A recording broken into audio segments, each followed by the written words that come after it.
It's a first for Hubnut. No, not Smart. We've done Smarts quite a lot, but this is a diesel Smart. So that brings something new to the table, and I'm looking forward to finding out what it's actually like. First of all, we'll better do some Smart history. So Smart was launched in 1998 as a dual project between Mercedes-Benz and Swatch watches, but Swatch watches quickly tired of it, and even before the car was in production, they decided, no, we want no part of this, leaving Mercedes-Benz to go it alone with their new little baby car. And the first generation, super cute, 2.5 meters long. These are more like 2.7, I think, this second generation. But the first generation was available as a diesel, but for some reason, I don't think the diesel was ever officially sold in the UK. These second generation ones were. And when they were launched in 2009, initially 45 brake horsepower, but towards the end of 2009, they upgraded to 54 brake horsepower. That's what this one has. A slightly more problematic engine, if you were to believe what is on the excellent Smart platform website thing, Evolution. I will put a link below, because if you are thinking about a Smart, if you already own a Smart, that website, absolute godsend of information. So we've got the Tritium safety cell is what really set the Smart apart. Mercedes-Benz realised if they were going to market a small car, they had to make it safe. So you've got this big beefy crash structure. All the silver is basically a cage around the occupants, and then plastic body panels are fitted on the outside, and which are fairly easy to replace. But the second generation, Mitsubishi had already been working with Smart for the 4.4. The first generation 4.4 was really a Mitsubishi Colt with some plastic panels on the outside. Quite nice styling as well. A mixture of Mercedes-Benz or Mitsubishi running gear. I'm looking forward to seeing what this is actually like to drive, because it's going to be quite intriguing. It's still got the Smart semi-automatic gearbox. So is that going to work with a diesel? Is that going to be good? I guess we're going to find out. But we should probably turn our attention to the rear of the vehicle. As you can see, it is just dinky. And I'll open up the boot and then we can explore. So the boot, we just press there and the top hatch opens. There are two little flick points either side which open up the main hatch. And all versions have this extra storage within here. So all your odds and ends, stop them flying around inside the car, you can store them in there. On the Cabrio, you store the roof bars above the doors, so that's quite handy. And then we lift up the boot carpet, and underneath is the engine access. So we lift up this little cover, and there's the main engine cover itself. We undo the fiddly little fastener once we can get the carpet to behave itself, and we put that there and we keep that safe. Remove this little panel, and there is the OM 660 diesel engine developed by Mercedes-Benz just for the Smart, and it was also used on the third generation Smart, just 799 cc and 54 brake horsepower in this format. There's your intercooler with its little cooling fan, so it's all crammed in, all a bit difficult to get to, but does it sound nice? I guess we're gonna have to find out. With the load cover reinstalled, you see there is some storage here. This is the shortest little luggage cover, this one a bit sandy, in the world. A bit more storage behind the seats as well. So a little bit more than the first generation, but it's still a tiny car. It's not going to be amazing. I also note we appear to have some water. That's on the inside of the windscreen. So I'm not sure where it's leaking in. I would suspect that might be a culprit, or maybe the wiper spindle. But yeah, bit of an issue, and the blade has at some point been scratching the glass quite badly. Make sure there's nothing caught in that that shouldn't be. But there's our CDI badge, gives away this is diesel power. And again, the rear bumper comes off quite easily to allow access to some of the parts as well. It's a little ungainly, but this front cover does come off to give access to screen wash, coolant and your brake fluid, and then you just got to try and work out how it goes back on. How it goes in there, and there we go. You would not believe the faff I've had trying to get that cover back on. The plastic clips down the bottom just fell off. Yeah, great fun, great fun. Climbing aboard the Smart is no hassle. Nice wide opening doors, and we can clamber in. And the thing that always surprises me is just how spacious it is, because it may be a very short car, but it is only a two-seater.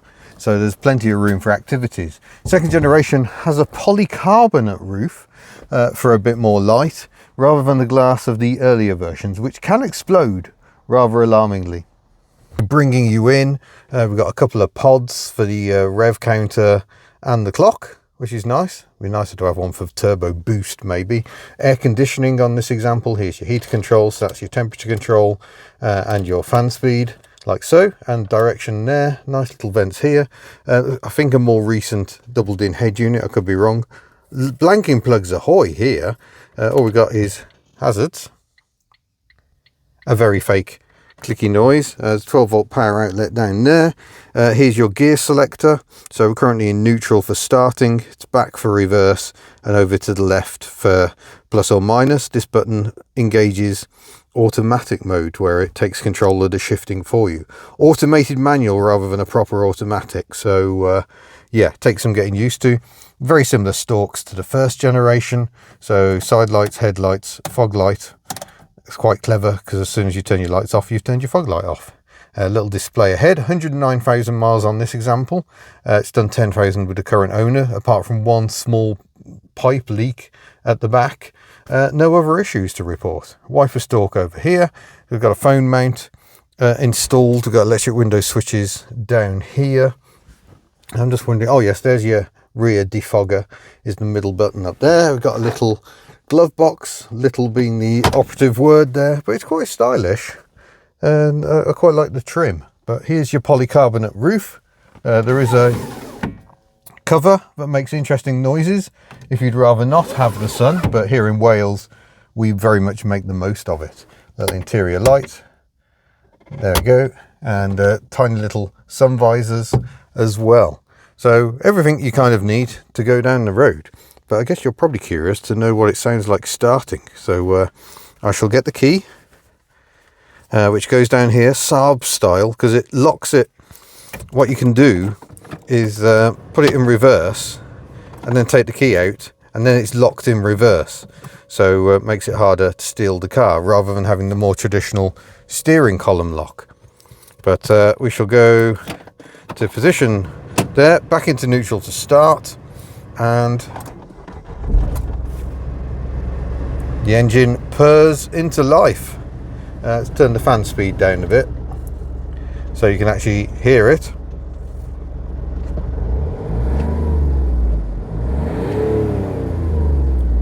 So red line begins at 4, and the tacho cuts out at 5. So it's not a very high revving diesel engine.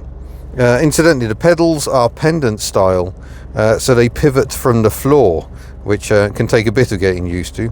Actually, I think that's a pendant. That's a pendant style throttle, but the brake is yeah, it pivots from the floor. A bit more Germanic in style, I guess. These are aftermarket mats, I believe, but they seem quite nice hard wearing. Let's get you in the mount, go down the road. The all important wiper test. The washers are all over the place. They better not operate it in town, because you're going to soak the pedestrians. But good wiping performance. There's a triangle hidden behind the mirror, so that's okay. It's a good wiping performance, albeit one that's slightly biased towards left-hand drive. But out the rear window, less good, because your wiper, it looks like it's going to be a good wiping performance, but what happens then is you can see the dribbles forming here. So the moisture just starts running back down the windscreen again. So you have to keep on wiping. Also notice that is the view. That is the rear view. It is the seats. It's right between the two. So you don't get an awful lot of view out the back, but these little windows give you good over shoulder visibility at least. But we'll get you in the mount. It's a bit difficult to get a good angle in here because on account of the car being quite small. But I'll get my belt on. I mention it only because there's always someone who goes, "You're not wearing your seatbelt," and actually I am. So we go across on the gear lever, It's in first, so we're in manual mode, but let's press the button now in automatic. And as soon as I get the revs up, the clutch engages automatically and we're away. So it sounds like a manual car, but nonetheless it behaves like an automatic in that there's just 2 pedals. And I guess it's a sign of how many smarts I've now driven, but I don't find it unusual or weird. This is just how I expect them to behave. They're not the quickest on gear changes. The second generation was a little quicker, but it prioritizes a smooth change over a quick change. So it's not necessarily the fastest, but I don't think it's too bad actually. And it'll go into first automatically. We're just waiting because someone's mucking about trying to park.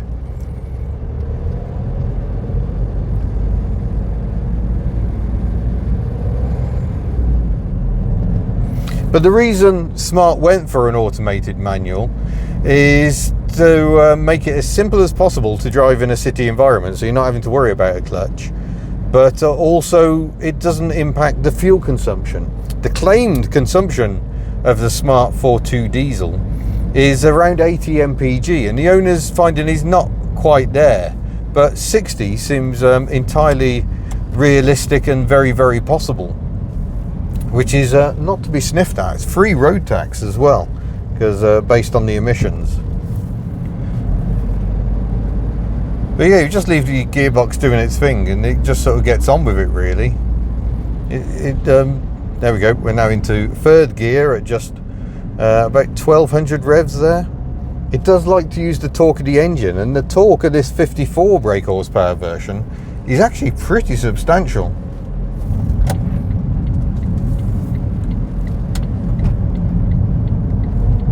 And now we're doing 20 mile an hour in a 20 limit, uphill, and it's slogging away, as you want a diesel to do. This is what diesels were made for. But not long until we get out on some faster roads. So it's definitely a bit noisier. There's a bit more vibration because you've got a lower revving engine. But it's still overall pretty refined, I think. There's a downshift again. We're into a 50, so put my foot down. And it's using the torque of the engine. There's the boost.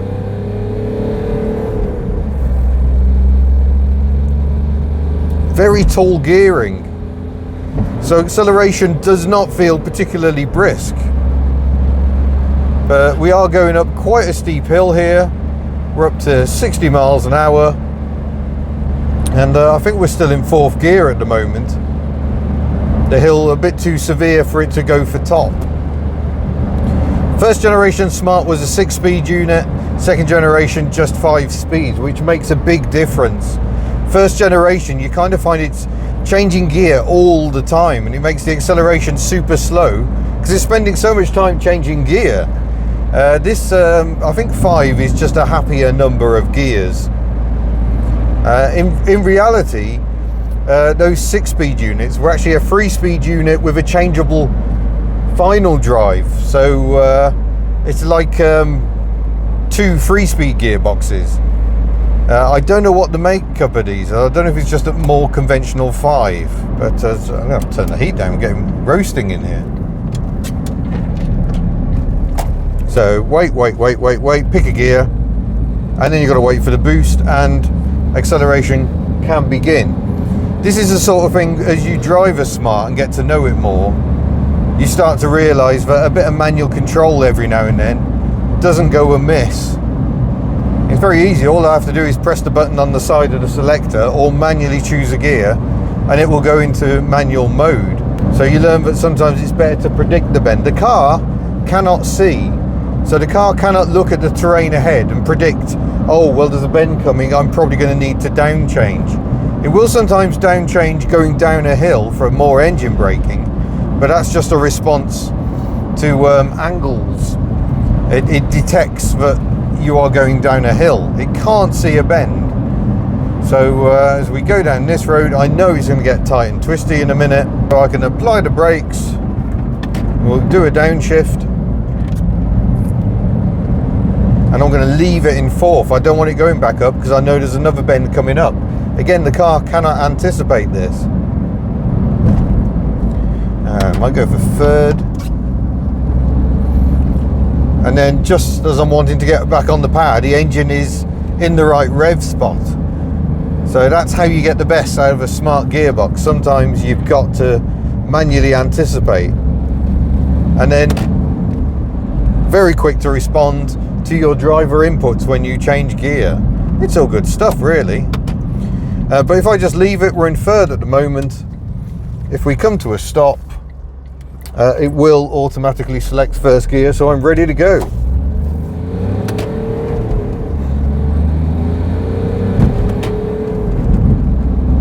Yeah. Acceleration is gentle rather than powerful. I don't lift my foot at all. Some people like to lift their foot. I genuinely don't think it makes any difference at all to the speed of the gear change. It just makes it feel to you more like a normal gear change because you're going through the motions. The car will cut the throttle for you, so you don't need to. It's the entire gear change process is fully automated. But I quite like it. I think this works really well. And the ride seems fairly compliant as well. I don't know if the spring rates are different to the petrol version, but it seems pretty compliant, even over fairly bad ground. And that is a bit different to the Mark 1, I must admit. I have always loved the smart concept. I was a huge fan, just so it looks so different to everything else.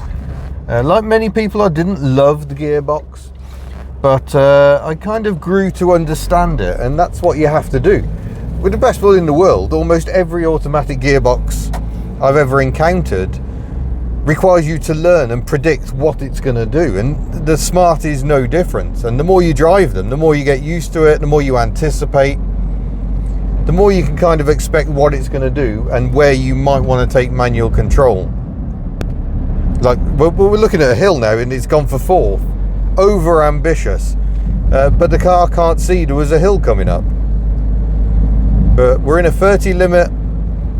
We're doing 2,000 revs up this really quite steep hill, and yeah, it's absolutely fine. I think the vibration of the engine is there, but it's fairly well controlled, to be fair. And bear in mind, this one's done 109,000 miles. It's not in the first flush of youth. Yeah, I like this a lot more than I expected, I think, because obviously I like revvy little petrols, but as diesels go, this feels pretty good. What I will say is, do not get a 54 brake horsepower smart diesel if you're only doing short town journeys. All the emissions equipment, the EGR valve, everything, get horrendously clogged up if you're only doing short journeys. You need to be getting out and making the engine work hard pretty much every time you drive it. So if you're in town, just get a petrol. Don't even think about going for diesel. But yeah, it just feels a more mature, a more sensible Smart. And I think the diesel is probably the most mature of the lot. I haven't really talked about the handling, so let's go on to a bit of a tighter, twistier road to explore that. You've got power assisted steering, very, very direct. It can't need a whole lot of assistance, in all honesty. Oh, just got to wait a bit for the old national speed limit sign.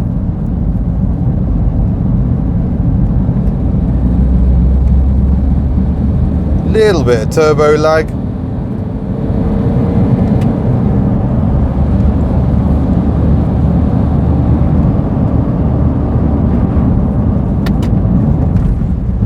Oh, to finally resurface this section of road, marvellous.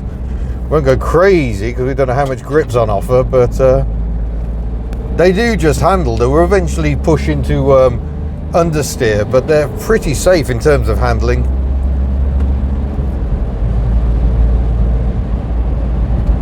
Being the diesel, you don't need to rev it really to get the performance out of it. Some good punch between 2,000 and 3,000 revs.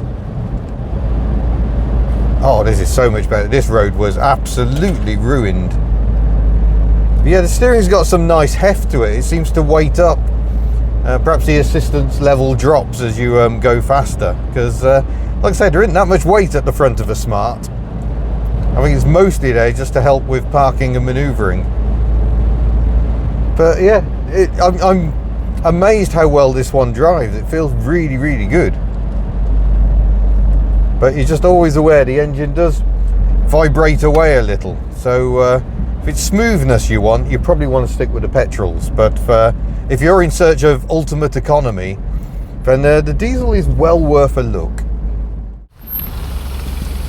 Well, I have to say that has been a very enjoyable drive. It's nice to drive a Smart that has some torque to it. So I hope you've enjoyed that as much as I have. Don't forget you can head to the Hubnut store and buy lovely merchandise should you wish. But otherwise, I shall see you in a future video. Farewell.